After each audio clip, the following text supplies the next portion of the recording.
మీరు మాట్లాడినట్టే క్రిమినల్ లా అనేది ఈ రోజు నుంచే మారింది, అమల్లోకి తీసుకొచ్చారు.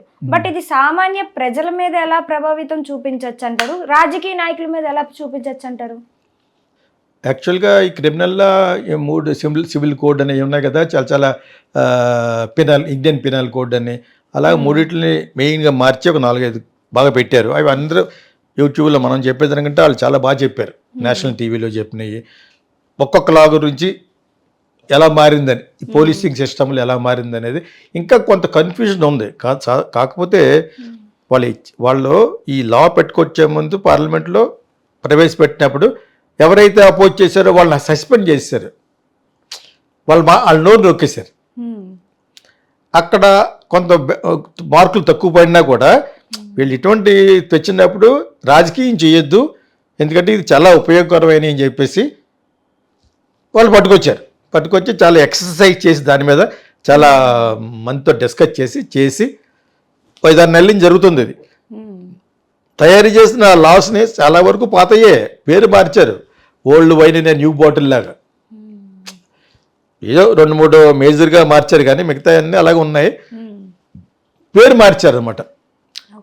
ఓకే, దాన్ని ఏం చేశారంటే జనాలకి పల్ల departments, main IT police department అని ఇంకా చాలా ఉంటాయి, ఎక్కడెక్కడైతే మార్చారో main policing, crime and punishment ఎక్కడైతే ఇన్వాల్వ్ అయింది వాళ్ళందరికీ కొన్ని లక్షల మందికి వెబినార్ల ద్వారా చేశారు.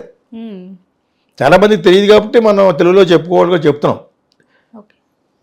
వెబినార్ల ద్వారా డైరెక్ట్గా ఫిజికల్గా ఎక్స్ప్లెయిన్ చేయడం, మీటింగ్లు పెట్టడం, ఇలాగ ట్రైనప్ చేశారు. ఇప్పుడు తెలియాలి కదా, ఇలా మార్చో ఇలా చేయాలి, ఇలా చేయాలని పోలీస్ డిపార్ట్మెంట్కి మొట్టమొదటి తెలియాలి, లీగల్ డిపార్ట్మెంట్కి తెలియాలి, అంటే లాయర్స్ తెలియాలి, జడ్జిలకు తెలియాలి, జస్టిస్ సిస్టమ్ మొత్తం తెలియాలి. ఎందుకంటే కొన్ని కోట్ల ఎవరో కేసులు ఉండిపోయినాయి అన్సాల్వ్డ్గా. ఇప్పుడు వాటి పరిస్థితి ఏంటి? అందుకనే ఇందులో ఒక లా ఏం పెట్టారంటే మోర్ దాన్ 6 months ఏది ఉండకూడదు, ఫినిష్ చేసేయాలని ఉంది. ఈ చేసినా కూడా పాతవి ఉన్నాయి కదా, ఆ పాత ఆటలు ఏం చేయాలి అనేది ఇప్పటివరకు ఆవిడ కాదు, పెద్ద అంతుపాటుతోనే అంత చెక్కన ఇదని చెప్పేసి కపిల్ సిబ్బలు ఇంకెవరెవరో చెప్తున్నారు ఆ పాత కేసుల్లో పరిస్థితి ఏంటని. బికాజ్ ఇది ఈ రోజు నుంచి వస్తుంది ఇలా. ఓకే, నిన్నకు జరిగినా కూడా ఒప్పుకోరు. అంటే ఇది అప్లై అవ్వాలంటే from today onwards, that is yesterday అనుకుంటా, ఆన్వర్డ్స్ ఎస్టర్డే midnight నుంచి జరిగింది. ఈ క్రిమినల్ లా గురించి మనకంటే ఎక్కువ పలానా డిపార్ట్మెంట్ వాళ్ళకి చెప్పారు. వాళ్ళు మిల్లిగా సోషల్ మీడియాల ద్వారా వాళ్ళని కూడా ఇంటర్వ్యూ చేస్తే వాళ్ళందరూ ఒక్కొక్కటి మిల్లికి చెప్పు ఉంటే ఈ ప్రస్తుతం కన్ఫ్యూజన్ ఉంది, లాయర్స్లోనే కన్ఫ్యూజన్ ఉంది. పొద్దున్న ఎలక్షన్ కానీ సాయంకాలం వరకు కేసులతోటే బతికే వాళ్ళు లాయర్స్ కదా, పిరుగు మీద పిండాకుడిలాగా. అంచేత వాళ్ళకి తెలిసి ముందు వాళ్ళ తర్వాత మనకు తెలియాలి. మనకే ముందు అన్ని తెలిసిపోవు. Because it's a new system. ఎప్పుడో 1800లో పెట్టిన బ్రిటిష్ వాళ్ళు చేపెట్టింది. ఐ డోంట్ నో అసలు ఆ రోజుల్లోనే కాన్స్టిట్యూషన్ రాసినప్పుడు అంతటి మేధావి అంబేద్కర్ గారు ఎందుకు అనిపించలేదు నాకు, అది అప్పుడే మార్చేయాలి అసలు. ఆయన ఏంటి కాన్స్టిట్యూషన్ రాసిన తర్వాత దీన్నే 10 సంవత్సరాల తర్వాత మార్చుకుంటారా అంటే ఇప్పటి వరకు మార్చలేదు. అంబేద్కర్ గారు నేను రాసిన ఆయన అంటే ఆయనే కదా, అందరూ కలిసి రాశారు. దాన్ని కొంతకాలం తర్వాత పాత పడిపోతే మీరు మళ్ళీ మార్చుకోండి చట్టాలనే చెప్పేసి అంటే ఆయన్ని ఒక దేవుడు చేసేసి ఇలా చూపిస్తూ ఉంటాడు. మన ఊర్లో పక్కన మాలపిల్లి ఉంటుంది అనమాట, ఇలా చూపిస్తాడు. అంటే ఏంటి, ఆయన సొంతమా? ఆయన మాకు సొంతమే, అంత గొప్పగా రాశాడు ఆయన. మీకు అర్థమైందే? ఎవడ పడితే ఆడు ఓట్లు కావాలనుకుంటే ఒక 1000 కోట్లు పెట్టి కట్టేయడమే. అవసరం కదా హైదరాబాద్లోనే ఆయన కట్టమన్నాడా? వేలాది కట్టేశారు. ముందు ఆ డబ్బు జనాలకు పంచిపెట్టు. కేసీఆర్ అనే మూర్ఖుడు చేసిన పని అది. Who asked you to build such a big one? Is it necessary? అదేవిధంగా మోడీ గారు సర్దార్ వల్లభాయ్ పటేల్ని 3600 కోట్లు పెట్టి కట్టాడు. పోలవరానికి ఒక గతి లేదు, ఆ విగ్రహం పెట్టాడు, ఏమొస్తుంది నీకు బాబు? ఇలా మాట్లాడుకుంటా పోతే చాలా ఉంటాయి, అవి కొంచెం మాట్లాడాలి, లేకపోతే పొలోమంటే అయిపోతుంది. మీ ఎడిటర్ ఎక్కడ కట్ చేయాలో తెలియదు. అదేందా అంటే ఇది కొత్త లా అనేది వచ్చింది, మనకు అర్థమయ్యే పొజిషన్ ఇంకొక 4-5 నెలలు పడుతుంది. ఎందుకంటే అవి చాలా ఆలోచించి కొన్ని చేంజ్లు చేసుకుంటూ పెట్టినాయి కదా. అంచేత అది ముందు పోలీసులకి అవగాహన వచ్చింది, ఇప్పుడు రాలేదన్నారు కాదు, వచ్చింది. వాళ్ళకి ఆల్రెడీ ట్రైనప్ చేశారు, వెబినార్లు పెడతారు, ఇంకా పెడతారు. ఇది ఒక లెవెల్కి వస్తుంది, ఒక 2-3 మనసులో. అప్పుడు మనకు తెలియాలంటే వాళ్ళు మీలాటో వెళ్ళి ఇంటర్వ్యూ చేయాలి. పెద్ద లెవెల్ కానీ చిన్న లెవెల్ వరకు పోలీస్ స్టేషన్లో ఏ కేసు ఎలా ఉంటుంది. ఓకే, ఇప్పుడు ఏదో zero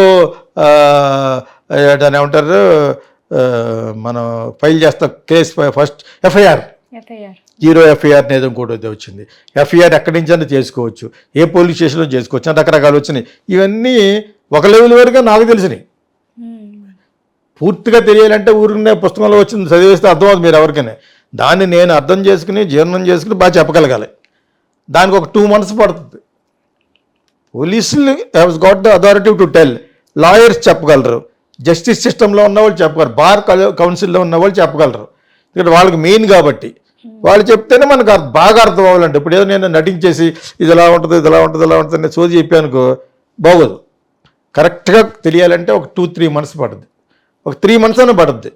because police should tell us, lawyers should tell us, bar council should tell us, and judges should tell అస్.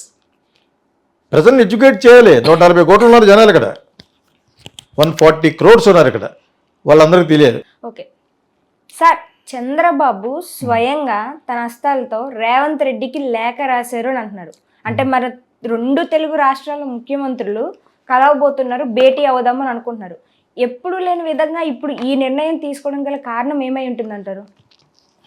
2-3 కారణాలు ఉన్నాయి. ఒకటి వచ్చి చంద్రబాబు నాయుడు మన రాష్ట్రాన్ని, ఆంధ్రప్రదేశ్ రాష్ట్రానికి చాలా దెబ్బేసాడు. ఎలాగంటే హైదరాబాదు ఉమ్మడి క్యాపిటల్గా వాడుకోండి 10 సంవత్సరాలు చెప్పేసి పంచినప్పుడు చెప్పారు. ఇది వాడుకోకుండా వీళ్ళని బెదరగొట్టేసాడు కేసీఆర్. ఎలాగా ఓట్ ఫర్ నోట్ కేసులు దొరికిపోయారు వీళ్ళిద్దరు. రేవంత్ రెడ్డి వీళ్ళిద్దరు ఫ్రెండ్సే, గురు శిష్యులు. ఫ్రెండ్స్ ఏముంది, చంద్రబాబు నాయుడు గారు సీనియర్, చంద్రబాబు నాయుడు గారు కేసీఆర్కే గురువు. మీకు అదేం తెలిసి చాలాసార్లు చెప్తున్నా, అందరికి తెలుసు కూడా. మళ్ళీ ఎందుకు చెప్తున్నానంటే ఆయన సీనియారిటీ అంత ఉంది. ఆయనకి దెబ్బేస్తారు వాళ్ళు, పాప దొరికిపోయారు. ఎవరికో డబ్బులు ఇస్తామని చెప్పేసి ఫోన్లు ట్యాపింగ్లు దొరికిపోయారు. అందులో రేవంత్ రెడ్డి కూడా ఉన్నాడు. ఆ కేసులోనే మన జైలు కూడా పెట్టారు. సో ఇక మొత్తానికి అన్నిటిని ఛేదించుకుని ఒక దాన్ని ఏమంటారు, అభిమన్యుడు అంటారు, పద్మవ్యూహాన్ని ఛేదించుకుని బయటకు వచ్చి కాంగ్రెస్కి మళ్ళీ పూర్వవైభవం ఇచ్చి ఇండియాలోనే మంచి పేరు తెచ్చుకున్న చీఫ్ మినిస్టర్ ఎవరంటే రేవంత్ రెడ్డి. అదేందా, వీళ్ళకి ఎంత చేసి స్టేట్ ఇస్తే, సెపరేట్ స్టేట్ వాళ్ళని పక్కకు గెట్టేశారు సరి కదా, కాంగ్రెస్ని దాన్ని అధపదాలను నొక్కేశారు సరి కదా, ఒక దళితుడిని చీఫ్ చేస్తా అన్నది అది కూడా తొంగలో తొక్కేశారు సరే కదా. అయినా కూడా 10 సంవత్సరాలు నీకు ఇచ్చారంటే నువ్వు ప్రజల్ని ఎంత విధంగా మోసం చేశారో దాన్ని బట్టి KCR and family. Looting, దిగమింగేయడమే,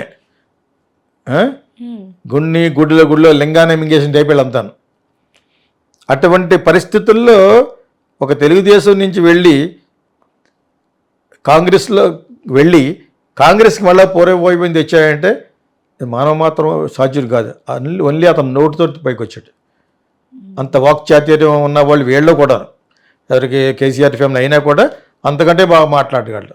point ఎత్తాడంటే maybe అతనికి ఏ అలవాట్లు లేవు, మందు గిందు ఏమి లేవు అనుకుంటా, బ్రహ్మాండంగా మాడతాడు, యంగ్గా ఉంటాడు.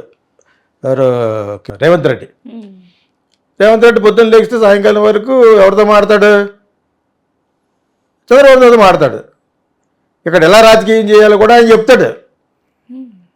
నాకు వేరే ఫోన్ ఉంటుంది, ఎలా మాడతారని నేను చెప్పినప్పుడు ఏ ఫోన్లో మాడుతున్నాడు, ఏ నెంబర్లో మాడుతున్నాడు అని చెప్పలేను. కానీ వాళ్ళకి ఏ ఉంటాయి కదా, అంత శిష్యుడైనా.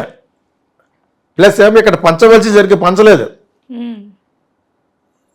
పంచమని అడగడానికి దమ్ము లేదు చంద్రబాబు నాయుడుకి. ఎందుకంటే 10 సంవత్సరాలు పారిపోయి ఎక్కడికి అమరావతి కొన్ని అక్కడా సాధించలేదు, ఇక్కడే ఉండలేకపోయాడు. ఆయన ఇల్లు అంటూ ఉంటుంది తప్పితే ఏదో నామకా వాస్తే అక్కడ ఇల్లు కట్టారు. వాళ్ళ లెవెల్కి అక్కడ ఇల్లు కట్టడం పెద్ద ఏముంది, అమరావతిలోనూ కట్టగలరు కదా.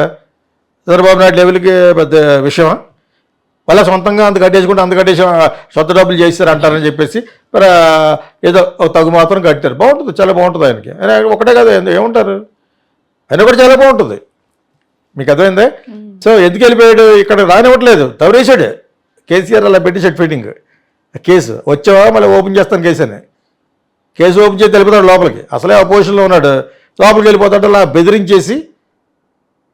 ఇప్పుడు slow and steady wins the race, నిదానమే ప్రధానం అనే దానికి తార్కాణమే చంద్రబాబు నాయుడు.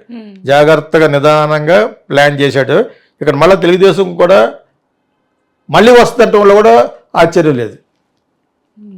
అలా తెలుగుదేశాన్ని ఇక్కడ తెలుగుదేశంలో ఉన్నప్పుడు ప్రెసిడెంట్ ఉండేవాడు రమణ అన్న, అతను నా ఫ్రెండే. అది తద్దులోకి వెళ్ళి బీఆర్ఎస్లోకి వెళ్ళిపోయినట్టున్నాడు. మళ్ళా ఎస్టాబ్లిష్ చేస్తారు. ఇప్పుడు దానికి ఎవరు దోహదపడతారు? రేవంత్ రెడ్డి దోహదపడతాడు. మీకు అర్థమైందా? ప్లస్ ఇక్కడ రావాల్సిన చాలా ఉన్నాయి ఆస్తులు, వీళ్ళు అడ్డంగా పట్టుకుపోయారు వీళ్ళు తెలంగాణ. ఇప్పుడు అవన్నీ కూడా రేవంత్ రెడ్డి చేస్తాడు. వీళ్ళు అడ్డుకునే దాన్ని ఏమంటారు, వ్యతిరేక పార్టీ ఉంటుంది కదా, ప్రతిపక్షంలాగా జనం ఉన్నా కూడా ప్రతిపక్షం వాళ్ళందరినీ కొనేస్తాడు. ఈలోగా రేవంత్ రెడ్డి కాంగ్రెస్లో కలిపేసుకున్నాడు. పవర్ లేకుండా నువ్వు అక్కడ ఉండి ఏం చేస్తావు? వాళ్ళ వెనకాల ఉంటే నీకు ఏముండదు. ఇంకా అక్కడ ఉన్నవాడల్లా గ్లామర్ ఉన్న మన వీడియోలు చెప్పాం. బీఆర్ఎస్ కనుక టీఆర్ఎస్ ఉందాం పోనీ, బీఆర్ఎస్ అని పేరు పెట్టడమే బ్యాడ్ వాళ్ళకి. ఎప్పుడైతే పేరు మార్చారో అవుట్ ఆ పార్టీ. సో మళ్ళా టీఆర్ఎస్దే. అందులో ఉన్న వాళ్ళు హీరో ఎవరంటే కేసీఆర్. ఏం కాదు అది, అతను ఉన్నప్పుడు రాష్ట్రం విడిపోయింది అని చెప్తే వాళ్ళ సొంత పార్టీ ఎలాగ అవుతుంది? సో టీఆర్ఎస్ పార్టీకి గ్లామర్ ఉన్న హీరో ఎవరంటే next Harish Rao. Harish Rao is going to be the hero of the Telangana. Take my word. KTR ముందుకు వచ్చిన ఓట్లు వేయరు, కేసీఆర్ ముందుకు వచ్చిన ఓట్లు వేయరు. కేసీఆర్ హాస్పిటల్లోకి వెళ్ళిపోయి గడ్డం పెంచేసి ఎటువంటి ఆస్కార్ పెర్ఫార్మెన్స్ చేసినా ఓటేయరు. ఆ అమ్మాయి కూడా రానివ్వరు. ఓకే, దురాశ అమ్మాయికి, కవితకి. సో వీళ్ళు ముగ్గురు కాకుండా ఇంకొకళ్ళు ఎవరో సైలెంట్గా ఉన్నవాడు, ఎంతకాలం బాగా మాట్లాడగలిగి మంచి గ్లామర్ ఉన్నవాడు ఎవడు? హరీష్. అతనికి మంచి పేరే ఉంది, చెడ్డ పేరు లేదు. అది ఎంతో మనం మాట్లాడుకున్నాం సార్ మనం. సో అది అతను బిల్డప్ చేస్తాడు. నెక్స్ట్ ఎంతకాలం పట్టదు, 5 సంవత్సరాల తర్వాత వచ్చేస్తారు సీన్లోకి వెళ్ళాలి. ఎందుకంటే వీళ్ళకి యాంటీ ఇన్కంబెన్స్ వస్తుంది. అప్పటికి రాకుండా ఉండాలంటే చంద్రబాబు నాయుడుకు వీళ్ళిద్దరూ ఐడియాలు వేసేది చేయాలి. ఇప్పుడు పంచడంలో ఎక్కువ పని చేసినా, ఇప్పుడు ఏమైనా ఇచ్చినా కూడా వీళ్ళు హరీష్ రావు వాళ్ళు చూస్తూ ఉంటారు, చంద్రబాబు నాయుడుకి ఇచ్చాడు అని అంటారు. అది చాలా జాగ్రత్తగా చేస్తారు ఇప్పుడు. కాకపోతే ఇక్కడి నుంచి చాలా ఆస్తులు రావాలి. అడగడానికి నోరు పోయింది అతనికి, ఎవరికి? చంద్రబాబు నాయుడికి, ఆయన చేసిన పొరపాటుకి.